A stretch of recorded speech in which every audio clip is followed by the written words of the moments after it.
Meron pala silang dala na gold. Inilibing po dito sa area na to. Yun po. Naghinala po yung magulang na taong ahas, sinundan. Tapos nang sumunod po sila, nakita po sila ng hapon.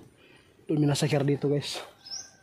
Pinatay, kaya ito yung story dito. Kaya hindi ko tatanta na po dito. Baka po meron po tayong makuha dito, no? Baka hindi pa nakuha ng mga treasure hunter po dito sa area na ito. Baka tayo ang papalarin po dito na ibigay po yung ano, kung ano talaga yung binabantayan ng mga elemento dito, yung tulad po ng taong ahas. Baka kayamanan yung binabantayan po niya, ay ingatan po natin siya, kaibiganin na lang, tapos mag-aalay po tayo.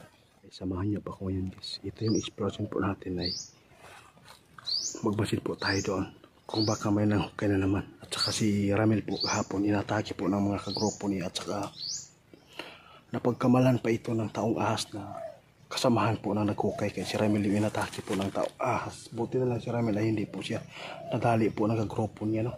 Hanggang ngayon guys, sinubaybayan po niya tayo. Kahapon guys, pumunta po ako doon sa kabilang barangay po. Meron po tayo nakausap doon po. Yung mga magulang po nila noon, yung kalululuhan pa nila, nakatira po dito. At saka yung ahas po, yung magulang pala nila, minasakir po ng hapon noon. Kaya yung story dito guys, naipasa-pasa lang po. Kaya ngayon guys, balikan po natin yung area, kasi kahapon meron po tayong nakita na bigla lang pong nawala sa harapan po natin. At saka meron pong narinig po natin na gumalaw. Kaya ngayon guys, samahan niyo po ako. Subukan po natin, baka mayroon tayong makunan doon. Baka po yung mga bugulang po ng taong ahas ay nagmumulto na dito. Kaya ngayon parang yung ahas dito yun na talaga yung nagbabantay, kasi nakarating pala yung hapon noon dito. Guys, magandang hapon po ulit, no? Ito yung kinauupuan po natin dito. Ito yung ano, durian, no? Meron po tayo nakausap na matanda doon sa ibang barangay. Nakausap ko kahapon. Nagtatanong po ako kung, kasi yun po ang sabi nila na alam po nila na kung ano talagang story dito guys sa taong ahas, at saka yung nakatira dito. Yung mga magulang po ng taong ahas guys ay minasakir pala ng hapon. Kasi yung hapon po ay dito po bumabagsak yung hapon dito sa bahay po ng mga magulang po ng taong ahas. Maliit pa po yung ano, yung taong ahas noon, maliit pa daw. I-share ko na lang po kung ano talagang story dito para po malaman natin, kaya binalik-balikan ko. Pinuntahan ko dito, baka po mayroon tayong mahagip dito na kaluluwa. Kasi nakita ko kagabi, kahapon po dito sa area na to. Pumunta tayo, ako lang mag-isa. May nagpaparamdam, nagpapakita, at bigla lang nawala. Baka po yung taong ahas dito guys, ito yung binabantayan po nila dito. Kasi grabe, sobrang pong hindi po ako makapaniwala, no? Ang isinishare po sa akin ng matanda na nakausap natin kahapon, kapitbahay po ng kanyang kalululuhan pa dito sa area na to. Alam po nila yung story. Kaya pala minasakir yung ano, nakatira dito yung magulang ng taong ahas. Kaya pala, dahil po ay meron po silang natutuklasan po sa hapon. Yung hapon po guys, sa tuwing madaling araw, umaalis sa bahay po ng mga magulang ng taong ahas. Umaalis po sila, pupunta doon sa sapa at magdadala po ng buhangin. Meron silang magamit, meron silang mga dala na medyo mabigat daw. Hindi po mailagay po ng maayos ng hapon, kasi lagi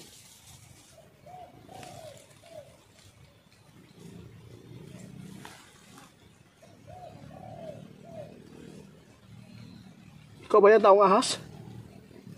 Napaparamdam guys. Pero iba talaga yung ano ko, yung favorite sa aking katawan. Tumayo yung balahibo ko guys. Ibig sabihin nito, elemento, may kaluluwa dito guys. Di tayo magpapatinag po dito. Itutuloy ko yung story dito. Yung nakausap ko yung matanda.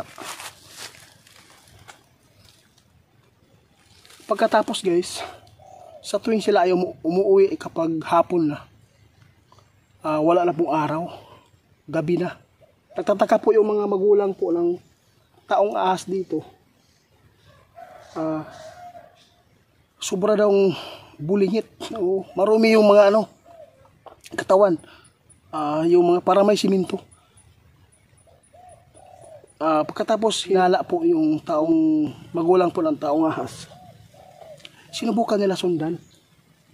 Ngayon guys, nasundan daw yung yung hapon na may nilibing pala sila na mga banga, yung anong tawag yan? Banga masatawag namin yan dito. Gold. Maliit lang po daw, maliit. Mga kasing laki ng ulo ng tao. Pagkatapos guys, doon po may nakikita po na nasundan pa pala sila ng magulang ng taong ahas. Kaya dito sila minasakyer po ng hapon. Pinatay po yung magulang po ng taong ahas. Maliit pa po yung yung kakambal po ng taong ahas dito. Maliit pa po sila. Yun siguro, yung nakita natin dito. Ito yung nagbabantay siguro sa kayamanan. Sana po hindi pa nakuha. Kasi may nagpaparamdam dito eh.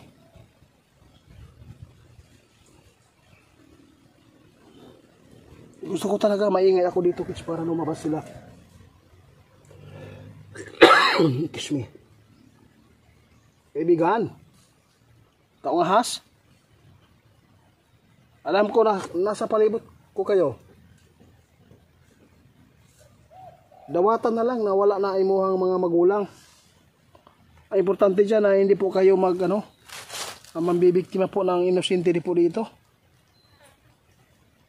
Gusto ko lang tumulong po na makausap ko kayo. At yung mga magulang po ninyo kung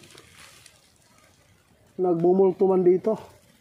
Kasi nakita ko kahapon dito talaga guys. Tumayo. Dito na area to guys, ito yung puno. Ano pa lang to puno to? Parang 40 years old o 50 years old pa lang to. Hindi po century po ito. Yung mga bote, ito yung mga ininom siguro ng magulang ng taong ahas dito guys. Kaya nakita ko dito ngayon, parang may ang dami po daw mga treasure hunter dito guys na pumunta. Hinanap lang po yung yung mapa. Hindi wala pong naibigay yung mga tao dito sa mapa po ng hapon kung saan po talaga. Kaya kawawa po yung magulang ng taong ahas dito guys. Po. Gusto po lang yun na mahibalaan ba kung sagyod ang hinungdan kung anong mawala man ang hapon dire. Ini kabuntag Bulacau man.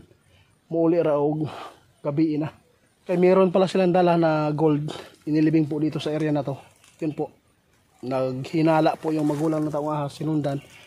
Tapos nang sumunod po sila, nakita po sila ng hapon. Doon minasakyer dito guys. Pinatay kaya. Ito yung story dito. Kaya hindi ko tatanta na po dito. Baka po meron po tayong makuha dito. No? Baka hindi pa nakuha ng mga treasure hunter po dito sa area na ito. Baka tayo ang papalarin po dito na ibigay po yung kung ano talaga yung binabantayan ng mga elemento dito, yung tulad po ng taong ahas. Baka kayamanan yung binabantayan po niya, ay ingatan po natin siya, kaibiganin na lang, tapos mag-aalay po tayo. Kung mga magulang po niya yung binabantayan, tutulungan po natin na matigayon ba, no? Tumahimik yung ito yung guys, yung durian na to ay hindi lumaki dahil po ay lagi nasusunog daw. Nakausap ko yung matanda guys, no? Naipasa lang po daw ito sa kalululuhan pa nila yung story na to. Kasi lang, 3 po sila dito nakatira. Meron po akong nakuwang nasagap na istorya, yung may-ari ng lupa dito na hindi na po bumalik dito dahil po sa takot. Pero hindi po sila interesado sa kung saan po ng mga interesado dyan na yung mga gahaman tulad po ng kagrupo ni Ramel. Huwag na lang po ninyong balikan dito. Baka mapapahamak pa kayo. Sa akin lang dito, hindi naman yun po yung kayamanan yung natin dito, pakay. Sa atin lang po, matuklasan natin yung talaga yung kababalagan. at least po mai-share ko po sa inyo. Matagal na po ito dito guys, no? Oh, grabe, hindi pa tayo na isilang nun. Yung pumunta yung hapon dito sa area na ito. Ito pala yung story. Sobrang tagal na. Yung mga puno dito ay itinanim na po dito ng mga may-ari ng lupa dito. Hindi na po sa mga kalululuhan pa to. Kasi pag kalululuhan wala na to eh, patay na to eh. Kaibigan, bakit po kayo ay walang imik dyan? Nagparamdam dito guys. At least naman po may share ko po sa inyo ang totoong pangyayari po dito, no? Kaya lang hindi po nila nalaman kung saan po nilagay. Hindi po nasabi ng mga magulang kasi minasakir po sila eh. Pinatay ng hapon. Pagkatapos guys, no? Pagkatapos na nailibing na siguro at napatay yung mga magulang po ng taong ahas dito, yun na po, umalis na po si yung ano hapon. Siguro naisip po siguro yung hapon na siguro na mananaig po sila, no? Oh, mudaog sila sa ilang nahuna. Kaya yung mga kayamanan nila ay nilibing kasi po babalikan siguro nila kung sila po yung nananaig dito sa Pilipinas. Kasi minalas sila ng natalo sila ng Amerikano. Nakita po yung hapon, yung nakapunta dito, pumunta sa ibang lugar, nasa lubong po ng Amerikano noon. Yun, pinatay po daw at saka pinahirapan. Kawawa yung bata. Kawawa po yung bata talaga guys, kasi po kung nadadamay po.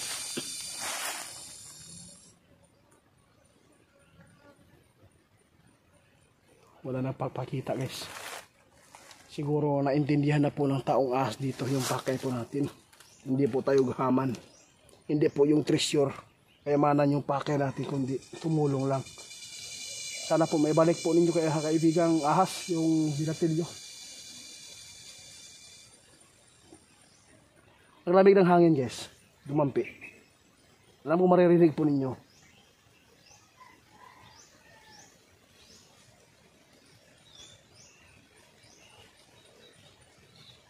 Sana po no, sa makapanood nito, totoong buhay po ito yung nangyayari po dito. Mayroon dala ang hapon dito na tibod pala yung tawag, parang banga. Yun ang tawag dito guys, gold.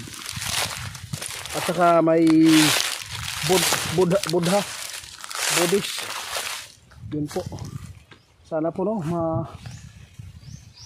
turuan tayo ng mga magulang po niya dito, yung kaluluwa nila dito na makapagtukoy ba. Kaibigan, uuwi na po ako ah. Bibidyo lang muna tayo guys para mayroong makunan po dito. Na-focus ko dito guys, dahil po gusto ko talaga na malaman talaga yung anong story. At least nalaman po natin, nalaman po ng lahat po dito. May mga hapon pala dito na nakarating dito po. Kaya pala hindi po nila mailagay-lagay po ang kanilang mga dala kasi gold pala yun. Nagtataka po yung maghulang ng taong ahas kung bakit po sa tuwing madaling araw na umaalis yung yung hapon, pagka umuwi gabi na din, tapos doon sila sa buhangin, magdadala po daw sila ng buhangin tapos ilalagay po sa damit. Hanggang dito lang guys, at least po na-share po natin yung karanasan po ng taong ahas dito.